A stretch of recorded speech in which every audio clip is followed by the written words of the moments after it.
नमस्कार बच्चों। आज हम एक बहुत महत्वपूर्ण निबंध पढ़ने जा रहे हैं जिसका शीर्षक है साहित्य का उद्देश्य प्रगतिशीलता। यह निबंध श्री प्रेमचंद के द्वारा लिखा गया है और प्रेमचंद जी को हिंदी साहित्य में बड़ी महत्वपूर्ण उपाधियां मिली हुई हैं, जैसे उपन्यास सम्राट, कलम का सिपाही आदि। और ये क्यों मिली हुई हैं, इसका एक बहुत बड़ा कारण ये है कि प्रेमचंद जी का पूरा साहित्य अपने समय के समाज और संस्कृति का महत्वपूर्ण दस्तावेज जैसा है। दस्तावेज कहने से तात्पर्य यह है बच्चों कि प्रेमचंद का साहित्य जो है वह अपने समय के जनजीवन के यथार्थ से जुड़ा हुआ है। प्रेमचंद जी से पहले जो साहित्य लिखा गया, उपन्यास साहित्य विशेष रूप से, उसमें तिलस्म था, जादू था, प्रेम कथाएं थीं, लेकिन जनजीवन की समस्याओं का उल्लेख नहीं था।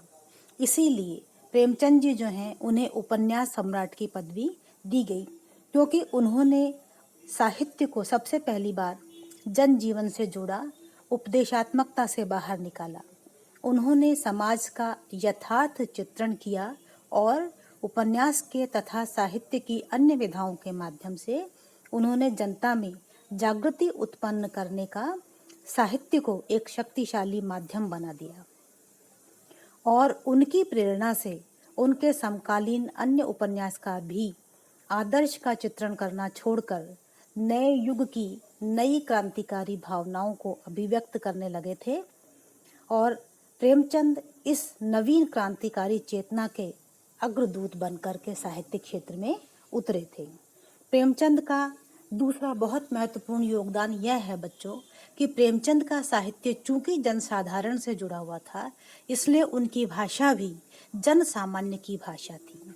उन्होंने हिंदी में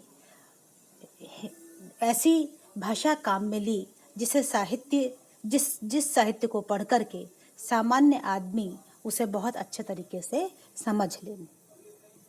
और ये उनका योगदान था कि उन्होंने साहित्य का मूल्य और उद्देश्य जनता की भावनाओं और समस्याओं का चित्रण करके ही साहित्य को सार्थक सिद्ध किया। उन्होंने लगभग 300 कहानियाँ लिखी हैं और ये 300 कहानियाँ जो हैं मानसरोवर के 8 खंडों में संपादित की गई हैं, संकलित की गई हैं। इसके अलावा उन्होंने लगभग 1 दर्जन उपन्यासों की भी रचना की है, जिनमें से गोदान जो है उनका सबसे महत्वपूर्ण उपन्यास है, जिसे कृषि जीवन का महाकाव्य भी कहा जाता है। और एक गोदान अपने आप में उनके समय की सामाजिक, राजनीतिक, सांस्कृतिक परिस्थितियों को ग्रामीण क्षेत्र की विशेष रूप से आपके सामने बहुत अच्छे तरीके से स्पष्ट कर देता है। यह निबंध जो आज हम पढ़ने जा रहे हैं ये कई अर्थों में बहुत महत्वपूर्ण है, क्योंकि इसमें प्रेमचंद जी के साहित्य के संबंध में जो कुछ भी विचार हैं वे हमारे सामने स्पष्ट होते हैं। हम यह निबंध उन्होंने शायद किसी सम्मेलन में भाषण के रूप में व्यक्त किया होगा। इस निबंध में उन्होंने बहुत सारी बातें कही हैं, जिसके महत्वपूर्ण बिंदु आप चाहें तो लिख लें। महत्वपूर्ण बिंदु इस निबंध के ये हैं। इसमें इन्होंने कहा है, पहला, साहित्यकार या कलाकार स्वभावतः प्रगतिशील होता है। अब प्रगतिशील से इनका तात्पर्य यह है कि साहित्यकार जो है वह अपने समय की सामाजिक अवस्थाओं से असंतुष्ट होता है और उन अवस्थाओं में सुधार करने के लिए उसका प्रयास यह होता है कि वह अपने साहित्य में इन जो सामाजिक परिस्थितियां वह देख रहा है उनसे समाज को मुक्ति दिलाए। स्वयं प्रेमचंद जी की भाषा में आप देखिए, अपनी कल्पना में वह व्यक्ति और समाज को सुख और स्वच्छंदता की जिस अवस्था में देखना चाहता है वह उसे दिखाई नहीं देती। इसलिए वर्तमान मानसिक और सामाजिक अवस्थाओं से उसका दिल कुढ़ता रहता है। वह इन अप्रिय अवस्थाओं का अंत कर देना चाहता है, जिससे दुनिया में जीने और मरने के लिए इससे अधिक अच्छा स्थान हो जाए। यही वेदना और यही भाव उसके हृदय और मस्तिष्क को सक्रिय बनाए रखते हैं। उसका दर्द से भरा हृदय इसे सहन नहीं कर सकता कि एक समुदाय क्यों सामाजिक नियमों और रूढ़ियों के बंधन में पड़कर कष्ट भोगता रहे। क्यों ना ऐसे सामान इकट्ठे किए जाएं कि वह गुलामी और गरीबी से छुटकारा पा जाए।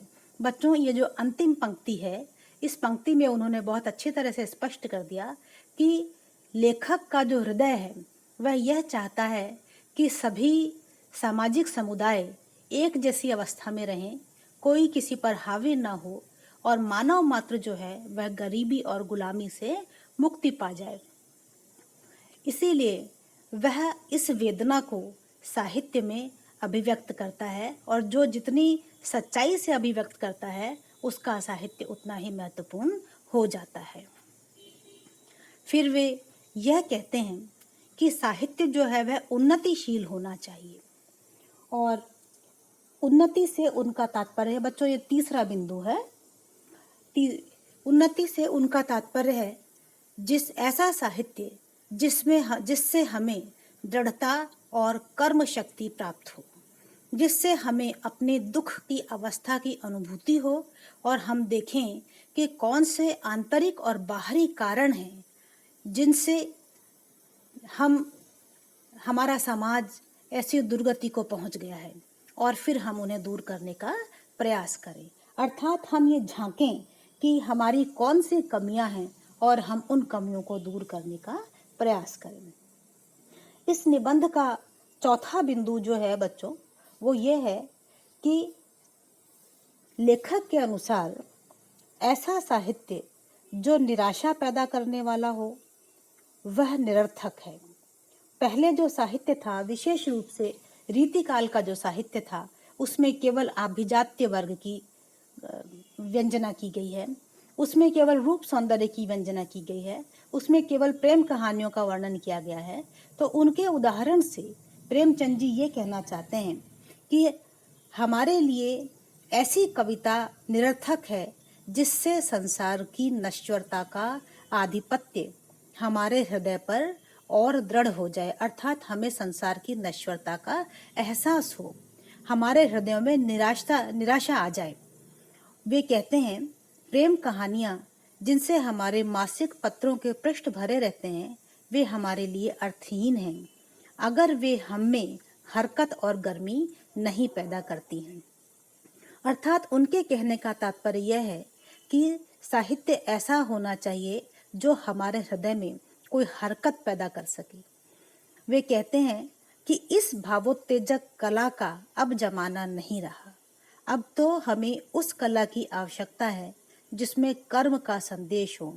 और इस प्रकार से वे स्पष्ट रूप से ये कहते हैं कि हमारा साहित्य ऐसा हो जो हमें कर्म करने की प्रेरणा दे सके।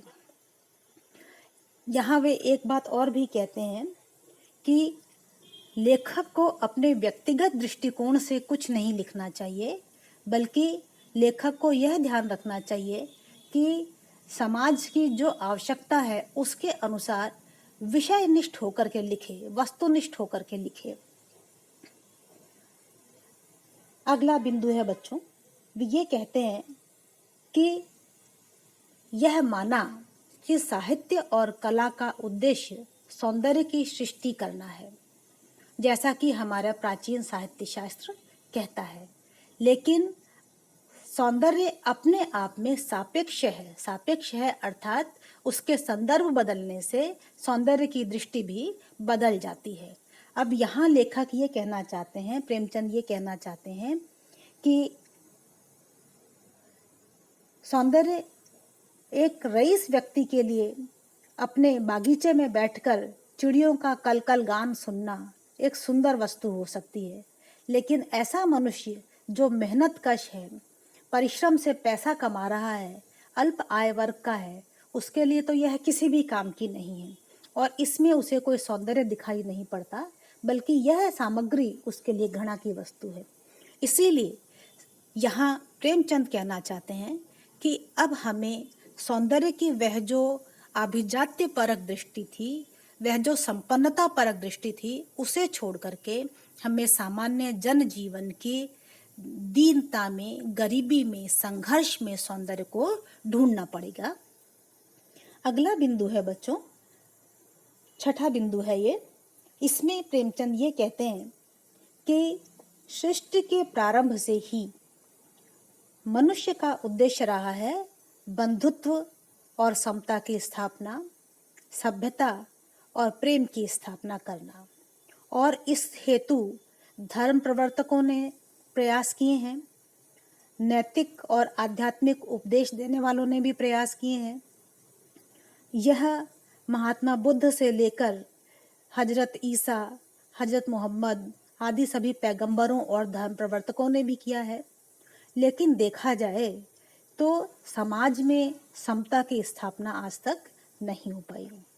इसीलिए वो कहते हैं कि धर्म और नीति का दामन पकड़कर समानता के ऊंचे लक्ष्य पर पहुंचना चाहें तो हमें सफलता नहीं मिलेगी।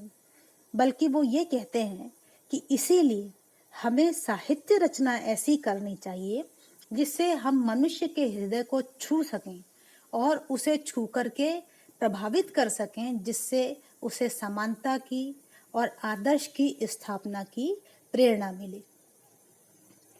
वे कहते हैं कि जहां समानता केवल नैतिक बंधनों पर आधारित न रहकर अधिक ठोस रूप प्राप्त कर ले, हमारे साहित्य को उसी आदर्श को जनता के सामने रखना है, या स्वयं लेखक को अपने सामने ऐसा आदर्श रखना है जिससे वह जनता को नैतिक होने की प्रेरणा दे सके। फिर वे कहते हैं कि हमें सुंदरता की कसौटी बदलनी होगी। अभी तक यह कसौटी अमीरी और विलासिता के ढंग की थी। हमारा कलाकार अमीरों का पल्ला पकड़े रहता था और उन्हीं की कद्रदानी पर उसका अस्तित्व भी निर्भर था। विशेष रूप से रीतिकाल का जो साहित्य था वह राज दरबारों के लिए लिखा गया था। उन्हीं के सुख दुख, आशा निराशा और उन्हीं के विलासिता का साहित्य था। लेकिन अब समय बदल गया है और अब हमें झोपड़े और खंडहरों को भी ध्यान में रखना पड़ेगा। हमें सामान्य मनुष्य की परिस्थितियों का ध्यान रखना पड़ेगा। पहले एक समय था जब कला का नाम था रूप की पूजा, शब्द योजना और भाव निबंधन, क्योंकि उस समय उसके सामने कोई आदर्श नहीं था, कोई ऊंचा लक्ष्य नहीं था। भक्ति, वैराग्य, आध्यात्म और दुनिया से किनारा कशी उसके लिए सबसे ऊंची कल्पनाएं थी। ध्यान रखिए बच्चों, यहाँ लेखक भक्ति को भी बहुत आदर्श नहीं मानता है, क्योंकि भक्ति भी हमें संसार से पलायन का संदेश देती है। प्रेमचंद जी इन पंक्तियों के माध्यम से साफ साफ कह देते हैं कि हमें संसार से पलायन नहीं करना है, संसार को ही बेहतर बनाना है। आगे देखिए, वो कहते हैं कि उसकी दृष्टि अभी इतनी व्यापक नहीं कि जीवन संग्राम में सौंदर्य का चरमोत्कर्ष देख सके। कहने का मतलब ये कि लेखक को अपने सौंदर्य का चरम कहाँ देखना है, जीवन के संग्राम में देखना है। उपवास और नग्नता में भी सौंदर्य का अस्तित्व संभव है। उपवास अर्थात भूख में, नग्नता अर्थात गरीबी में। तो लेखक जो है वह भूख और गरीबी का भी चित्रण करे। उसके लिए सौंदर्य सुंदर स्त्री है, उस बच्चों वाली गरीब रूप रहित स्त्री में नहीं जो बच्चे को खेत की मेड़ पर सुलाए पसीना बहा रही है। उसने निश्चय कर लिया है कि रंगे होठों, कपोलों और भौहों में निसंदेह सुंदरता का वास है। उसके उलझे हुए बालों, पपड़ियों पड़े हुए होठों और कुम्हलाए हुए गालों में सौंदर्य का प्रवेश कहाँ? पर यह संकीर्ण दृष्टि का दोष है। अगर उसकी सौंदर्य देखने वाली दृष्टि में विस्तृति आ जाए, अर्थात विस्तार आ जाए, तो वह देखेगा कि रंगे होठों और कपोलों की आड़ में अगर रूप, गर्व और निष्ठुरता छिपी हुई है। ध्यान दीजिए बच्चों इस पंक्ति पर। लेखक ये कहना चाहते हैं कि वे लोग जिन्हें अपने आप को सजाने का अवसर मिल जाता है, वे दरअसल रूप गर्व होते हैं और निष्ठुर हो जाते हैं। वे अपनी श्रेष्ठता के अहंकार से भर जाते हैं और जन सामान्य के प्रति, जिनका जीवन संघर्ष में है, उनके प्रति उपेक्षा भाव रखते हैं। जबकि जो मुरझाए हुए होठ हैं, कुम्हलाए हुए गाल हैं और आंसू से युक्त हैं, उनके अंदर त्याग, श्रद्धा और सहिष्णुता है।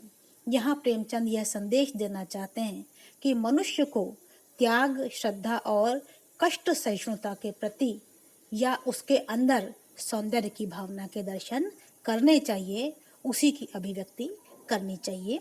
इस निबंध का शेष भाग हम कल के वीडियो में पढ़ेंगे।